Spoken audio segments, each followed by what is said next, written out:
ரேபிடோவா ஊபராண்ணா? ஊபருங்களா? என்ன வேலை பார்க்குறீங்க? என்ன வேலை பார்க்குறீங்க? இது மட்டுமா? வேற வேலை இல்லையா? ஏன் கிடைக்கலையா? ஏன் இத்தனை வருஷமா வேலை இல்லாதவங்களே இதான் பண்ணிட்டு இருக்காங்களா? அப்புறம் இந்த வேலை பார்க்கலையே. புக் பண்ணது நான் தான் புக் பண்ணேன். நீங்க காட்டுங்க, அதை சம்பாதிக்க முடியும். எவ்வளவு ஓபன் பண்ணுங்க, எவ்வளவு ஓட்டிருக்கீங்க காலையில? நாங்க எத்தனை எவ்வளவு வண்டி வாங்கி வச்சிருக்கோம்? காலையில எவ்வளவு ஓட்டிருக்கீங்க? இதே வேலை தான் பண்ணிட்டு இருக்காங்க. இதே வேலை தான் பண்ணிட்டு ஒவ்வொரு ரெட்டாக்சி இது. ஓ ரெட்டாக்சியா? நீங்க ரெட்டாக்சியா? எல்லாமே தான் ஓட்டிட்டு இருக்கேன். ஹோட்டல்ல வந்து ஒவ்வொரு ரெட்டாக்சி எல்லாமே ஓட்டுறீங்க. அப்ப ஒவ்வொரு ஆட்டோ ஓட்டுநர்களோட வண்டி ஸ்டார்ட் பண்ண கூடாது. அப்படியா? ரூல்ஸ் வச்சு நான் பண்ணுவேன். உடனே சொல்லுங்க சார், நான் வீடியோ எடுத்துக்கேன், ஆடியோல கொடுத்துருவேன். சரியா? நான் வண்டி நம்பர் எடுத்துக்கேன், வீடியோல கொடுத்துருவேன். ஆடியோ ஆபீஸ்ல கொடுத்துருவேன். சரியா?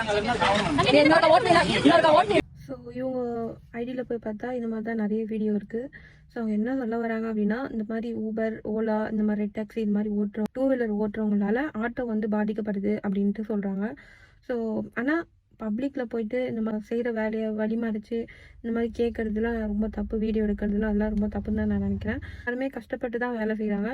யாருமே வந்து ஈஸியாக வேலை செஞ்சு ஈஸியாக சம்பாதிக்கல. ஸோ நீங்கள் எவ்வளோ கஷ்டப்படுறீங்களோ அது மாதிரி தான் அவங்களும் கஷ்டப்படுறாங்க. ஸோ அந்த மாதிரி வாலண்டரியாக போயிட்டு வீடியோ எடுத்து இந்த மாதிரி பப்ளிக்கில் போகிறதுலாம் ரொம்ப தப்பு. ஒவ்வொருத்தவங்களுக்கு எவ்வளோ கஷ்டம் இருக்கும் அப்படின்ட்டு அவங்களுக்கு தான் தெரியும்.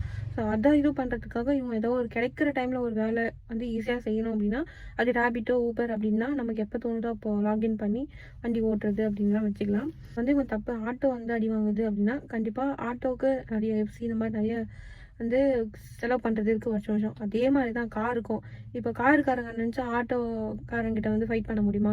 எல்லாம் ஆட்டோலேயே போகிறாங்க, காருக்காரங்க எதுவுமே ஓடாமல் நாங்கள் ஈயடிச்சுன்னு உட்காந்துருக்கோம் அப்படின்னு ஃபைட் பண்ணலாம். அப்படி பண்ணலாமா? அப்போ அப்படி பண்ணால் உங்களுக்கு ஓகேவா? ஸோ அதை வந்து நம்ம கேட்கக்கூடாது. நீ ஏன் இந்த வேலை செய்கிற அப்படின்னு சொல்லிட்டு அவங்க வந்து ரிப்பீட் உங்களை கேட்டாங்கன்னா, நீ ஏன் ஆட்டோ ஓட்டுற அப்படின்னு கேட்டாங்கன்னா நீங்கள் என்ன பண்ணுவீங்க? ஸோ அப்படி தான் அது வந்து அவங்கவுங்க வச்சுட்டு அவங்கவுங்க வேலைக்கு தகுந்த மாதிரி அவங்கவுங்க வேலை செய்வாங்க. அதை வந்து நம்ம எதுவும் கேட்கக்கூடாது. உங்களுக்கு பிரச்சனை இருந்தால் டேரெக்டாக இந்த ஆப்பில் பட்டவங்க கிட்ட போய் பேசுங்க.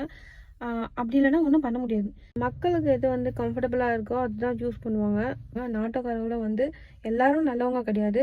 அதிகமாக வாங்குறவங்களும் நிறைய பேர் இருக்கிறாங்க.